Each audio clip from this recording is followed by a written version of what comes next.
할렐루야. 다른 것 할 수 있고 또 다른 곳 갈 수 있는 이 시간에 하나님께 예배하기를 선택한 저와 여러분에게 하나님께서 말씀을 통해 주시는 은혜가 충만하기를 주님의 이름으로 축복합니다. 오늘 함께 나눌 말씀의 제목은 위기 앞에서입니다.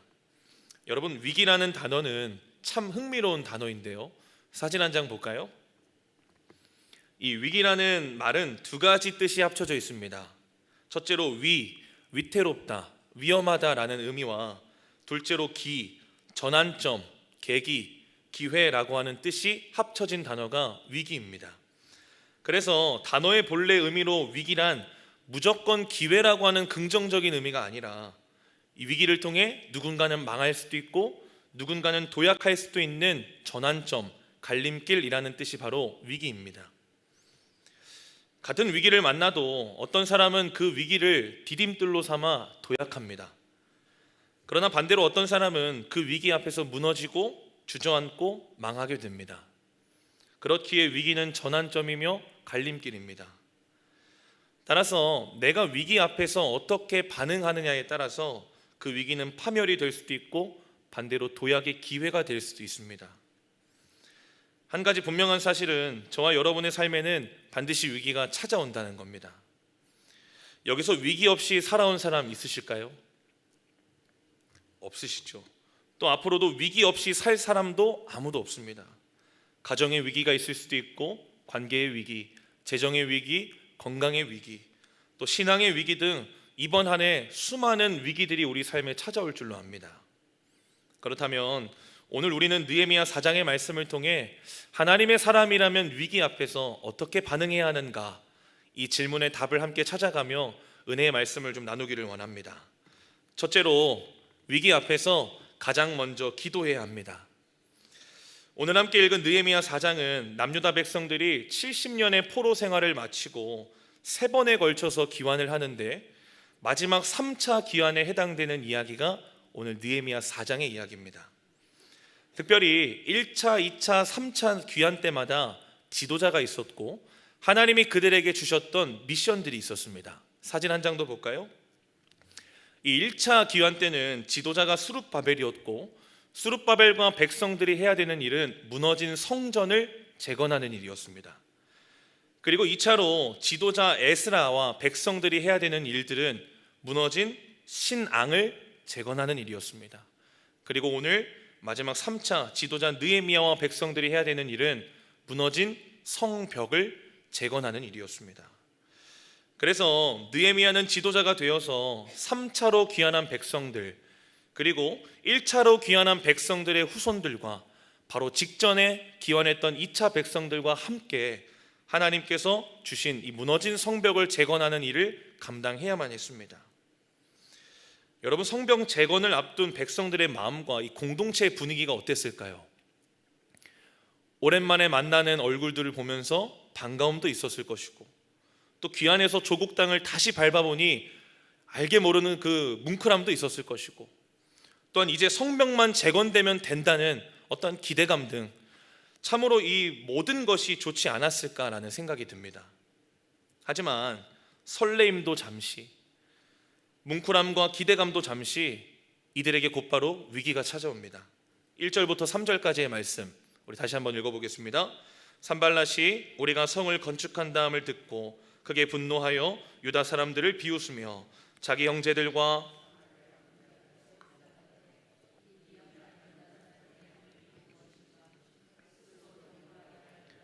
제사를 드리려는가, 하루의 일을 마치려는가, 불탄 돌을 흙 무더기에서 다시 일으키려는가 하고 암몬 사람 도비아는 곁에 있다가 이르되 그들이 건축하는 돌 성벽은 여우가 올라가도 곧 무너지리라 하더라. 아멘. 바로 방해꾼들이 등장한 것입니다. 그들의 이름은 산발랏과 도비아입니다. 이들은 예루살렘 성벽 재건 소식을 듣고 3가지의 반응을 보이죠. 크게 분노하고 비웃으며 실제적인 방해를 가합니다. 심지어 말씀을 쭉 보면 이것은 그냥 비웃는 정도가 아닙니다. 그냥 대충 방해하는 정도가 아닙니다. 이들은 살벌한 위협을 넘어서 실제로 암살 계획까지 세우며 극심한 방해를 가하고 있습니다. 그렇다면 이러한 질문을 던지게 됩니다. 도대체 이들은 누구이며 왜 방해를 하는 것일까? 저만 궁금한가 봅니다. 도대체 이들은 누구이며 왜 방해를 하는 것일까? 지도를 한 번 더 보겠습니다. 지도를 보시면 가장 먼저 산발랏이라고 하는 인물은 예루살렘 바로 위에 위치한 이 사마리아에 속한 총독급의 인물입니다. 그리고 또한 도비아는 예루살렘 오른쪽 사해 바다 건너편에 파란색 동그라미로 되어 있는 암몬의 고위 관리층 인물입니다. 여러분, 공통점이 있죠. 바로 예루살렘과 밀접하게 위치해 있다는 것입니다. 예루살렘은 바벨론에 의해 멸망당한 후에 사실상 70년 동안은 빈 땅과 마찬가지였습니다. 그렇다면 여러분, 빈 땅과 마찬가지인 이 예루살렘을 두고 가장 이득 볼 사람들은 누구일까요? 가장 밀접하게 위치해 있는 사람들이죠. 따라서 70년 동안 예루살렘이라고 하는 이 땅을 가지고 너나 나나 할 것 없이 모두가 기득권 행사를 한 것입니다. 그렇다면 왜 산발랏과 도비아가 이전 1차, 2차 백성들과에는 마찰이 없었는데 왜 3차에 와서 방해를 하는 것이고 크게 마찰을 일으켰을까라고 하는 질문이 또 듭니다. 사실 성전을 재건하는 것은 종교적인 문제이기 때문에 크게 위협이 될까요? 안 될까요? 되지 않습니다. 이들이 성전을 재건한다 그래서 사마리아와 암몬에게 위협이 되는 것은 아무것도 없죠. 그런데 느헤미야가 와서 성벽을 재건한다고 하니 이것은 정치적인 문제이고 군사적인 문제이기 때문에 이들이 듣고 크게 분노한 것입니다. 왜냐하면 예루살렘 성벽이 재건되어서 하나의 도시로서 다시 회복한다면 그동안 자신들이 쥐고 있었던 기득권, 주도권이 약화될 뿐만 아니라 어쩌면 상실할 수도 있었기 때문이죠. 그래서 자신들의 이권을 지키기 위해 단순히 방해를 한 것이 아니라 실제로 느헤미야와 귀환한 백성들을 죽여서까지도 예루살렘 재건을 막으려고 한 것입니다. 그러면 그러한 살기등등한 방해와 위협 속에서 이 어마어마한 위기 앞에서 느헤미야와 귀환한 백성들의 마음이 어땠을까요? 설레임과 뭉클함과 기대감은 이제 찾아볼 수도 없고 이제는 뭐 시작하기 전부터 큰 낙담과 좌절을 경험하면서 시작하는 것입니다. 그러니 한 마음과 한 뜻으로 어떤 일을 추진해 갈 수 있겠습니까? 없죠. 그렇다면 여러분이라면 어떻게 하시겠습니까? 포기하시겠습니까? 멈추시겠습니까? 오늘 느헤미야와 백성들이 선택한 것은 이것입니다. 4절부터 5절 두 절의 말씀 함께 읽겠습니다. 시작. 우리 하나님이여 들으시옵소서. 우리가 업신여김을 당하나이다. 원하건대 그들이 욕하는 것을 자기들의 머리에 돌리사 노략거리가 되어 이방에 사로잡히게 하시고 주 앞에서 그들의 악을 덮어두지 마시며 그들의 죄를 도말하지 마옵소서. 그들이 건축하는 자 앞에서 주를 노하시게 하였음이니이다 하고. 아멘. 위기 앞에서 느헤미야와 귀환한 백성들이 가장 먼저 한 일은 무엇이죠? 기도하는 일이었습니다. 축복하기를 여러분도 인생의 여러 위기 앞에서 가장 먼저 선택하는 일이 기도가 될 수 있기를 축복합니다. 여러분, 느헤미야는 위기 앞에서 늘 가장 먼저 기도했던 사람입니다. 이 느헤미야 1장을 보면 이 느헤미야가 아닥사스다 왕 때 수상궁에 있을 때 그의 형제였던 하나니가 이 느헤미야를 찾아옵니다. 그리고는 느헤미야에게 조국 예루살렘의 멸망에 대한 소식을 전해주죠. 이때도 느헤미야가 가장 먼저 한 일은 무엇이었을까요? 기도하는 일이었습니다. 1장 4절 말씀 제가 읽겠습니다. 내가 이 말을 듣고 앉아서 울고 수일 동안 슬퍼하며 하늘의 하나님 앞에 금식하며 뭐 했다고요? 기도하여. 그렇게 기도하며 그는 조국인 예루살렘으로 돌아가서 예루살렘 성을 재건하고자 합니다. 그런데 문제는 반드시 왕의 허락이 있어야 되고 성전을 재건할, 성벽을 재건할 물자들이 필요했습니다. 그렇다면 기도한 느헤미야는 어떻게 됐을까요? 2장 8절부터 9절까지의 말씀 함께 읽습니다. 시작. 내 하나님의 선한 손이 나를 도우심으로 왕이 허락하고 군대 장관과 마병을 보내어 나와 함께하게 하시기로. 아멘. 기도했더니 하나님이 뭐 하기 시작하셨을까요? 일하기 시작하셨습니다. 내 하나님의 선한 손이 나를 도우셨다라고 고백합니다. 사랑하는 성도 여러분, 내가 기도할 때, 우리가 기도할 때 하나님이 반드시 일하십니다. 아멘이십니까? 지난 주일 새로운 감리교회를 위한 100년 기도운동이라는 이 광고가 나가고 함께 영상을 시청했습니다. 그때 영상을 시청하면서 저에게는 이 장면이 너무나도 마음에 와닿았습니다. 사진 한 장 보여주세요. 바로 감리교 창시자인 존 웨슬리 목사님이 하신 말씀인데요, 사람이 일하면 사람이 일할 뿐이지만 사람이 기도하면 하나님이 뭐하기 시작하신다고요? 일하기 시작하신다. 아멘이십니까? 아멘. 한국교회의 위기 앞에서 모든 감리교회가 함께 기도할 때 하나님은 반드시 일하실 것입니다. 마찬가지로 저와 여러분도 인생의 여러 위기 앞에서 가장 먼저 기도하기를 선택할 때 하나님이 저와 여러분 삶 가운데 반드시 일하실 줄로 믿습니다. 여러분, 느헤미야는 위기 앞에서 기도할 때 하나님이 일하신다는 것을 너무나도 분명히 경험했던 사람입니다. 그래서 오늘도 성벽 재건의 시작을 앞두고 산발락과 도비아가 극심한 방해를 시작했을 때 그가 가장 먼저 기도했던 것이 바로 하나님께 도움을 구하는 것이었습니다. 그럴 때 결과는 어땠을까요? 방금 우리가 나눴듯이 우리가 기도할 때 하나님이 일하기 시작하셨습니다. 4장 6절 말씀입니다. 이에 우리가 성을 건축하여 전부가 연결되고 높이가 절반에 이르렀으니 이는 백성이 마음들여 일을 하였음이니라. 아멘. 느헤미야와 백성들이 함께 기도했더니 하나님께서 낙심과 좌절된 그 마음을 다시 하나 되게 하시고 그들의 마음 가운데 성벽을 재건하고 싶어하는 그 담대함과 열심을 하나님께서 부어주셨다는 것입니다. 여러분, 혹여나 위기 앞에 봉착하셨습니까? 부부가 함께 기도하시기를 바랍니다. 부모와 자녀가 함께 기도하시기를 바랍니다. 속회가 함께 기도하고 선교회가 함께 기도하시기를 바랍니다. 그러할 때 하나님께서 지금의 내 앞에 놓인 위기를 디딤돌로 삼아 하나님의 일하심을 경험하는 기회로 바꿔주실 것입니다. 축복하기를 이번 한 해 위기 앞에서 가장 먼저 기도하기를 선택하는 기도의 사람 다 되시기를 주님의 이름으로 축복합니다. 둘째로, 위기 앞에서 기도할 뿐만 아니라 내가 할 수 있고 해야 하는 일을 해야 합니다. 여러분, 여러 문제와 어려움이라고 하는 위기 앞에서 가장 먼저 기도하는 것은 너무나도 중요합니다. 그런데 우리가 반드시 놓치지 말아야 할 것은 기도만 하는 것은 반쪽짜리 신앙일 수 있다는 것입니다. 위기 앞에서 가장 먼저 기도하는 것은 너무 좋지요. 그런데 기도만 하면 안 됩니다. 오늘 느헤미야와 귀환한 백성들을 보십시오. 위기 앞에서 가장 먼저 기도를 했습니다. 그리고 이들은 아무것도 안 했을까요? 하나님이 해주시겠지, 기도하면 되지, 하나님이 해주실 거야 라고 그들이 아무것도 안 했을까요? 아닙니다. 기도만 했는데 하나님이 성벽을 둘러주시고 높이를 절반까지 천사를 동원해서 뚝딱뚝딱 해주신 것이 아닙니다. 6절 말씀 다시 볼까요? 이에 우리가 성을 건축하여 전부가 연결되고 높이가 절반에 이르렀으니 이는 백성이 마음들여 일을 하였음이니라. 여러분, 주어가 누구입니까?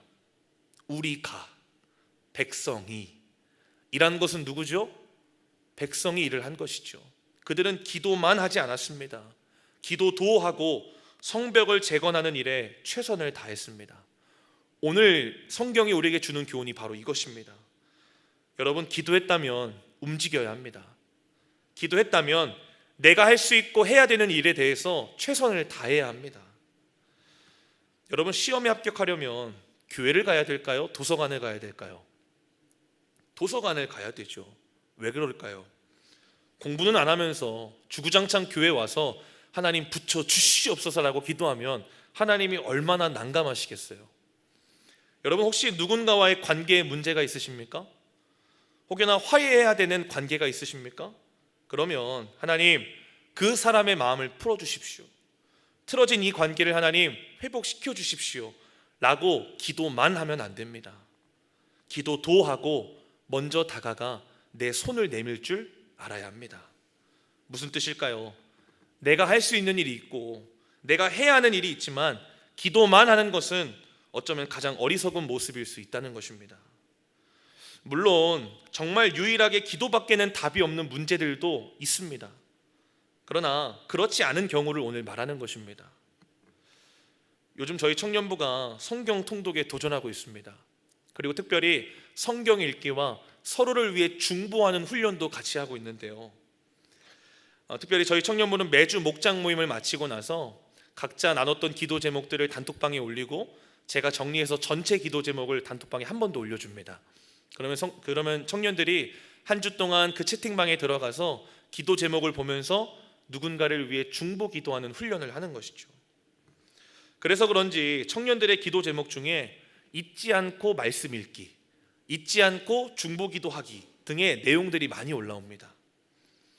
그런데 여러분, 잊지 않고 말씀을 읽고 잊지 않고 중보 기도하게 해달라고 기도만 하면 그게 자연스럽게 내 삶에 이루어질까요? 아니죠. 잊지 않고 말씀을 읽기 위해서는 그렇게 기도도 하면서 내가 성경을 읽을 수 있는 시간들의 알람들을 실제적으로 맞춰 놓아야 합니다. 또 잊지 않고 누군가를 위해 중보 기도를 하기 위해서는 기도도 하면서 중보 기도 내용을 내 핸드폰 잠금 화면에 올려놓던가 아니면 내가 그것을 코팅해서 내 성경책에 끼워 놓고 다니던가 라고 하는 실천적인 모습들이 있어야 된다는 것이죠. 즉 기도만 하면 안 되고 기도도 하면서 내가 할 수 있고 해야 되는 일을 내가 최선을 다해 해야 하는 것입니다. 그렇게 느헤미야와 귀환한 백성들이 성벽을 둘렀고 높이가 이제 막 절반에 이르렀습니다. 하지만 애석하게도 그 이후에 산발락과 도비앗을 넘어서 이 아라비아, 암몬, 아스도 사람들까지도 방해를 가하기 시작합니다. 이전보다 방해가 더 심해졌습니다. 7절부터 8절 말씀입니다. 함께 읽습니다. 시작. 산발락과 도비야와 아라비아 사람들과 암몬 사람들과 아스돗 사람들이 예루살렘 성이 중수되어 그 허물어진 틈이 메꾸어져 간다 함을 듣고 심히 분노하여 다 함께 꾀하기를 예루살렘으로 가서 치고 그곳을 요란하게 하자 하기로. 아멘. 하나의 위기를 넘겼더니 더 큰 위기가 찾아옵니다. 이것은 마치 우리의 인생과도 같지요.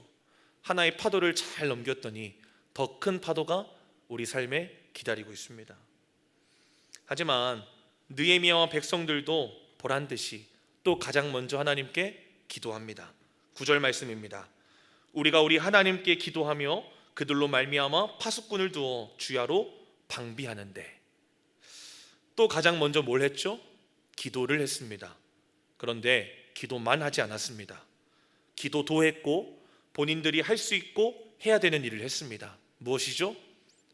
파수꾼을 두어 주야로 방비하게 하는 것이었습니다. 이것뿐만이 아닙니다.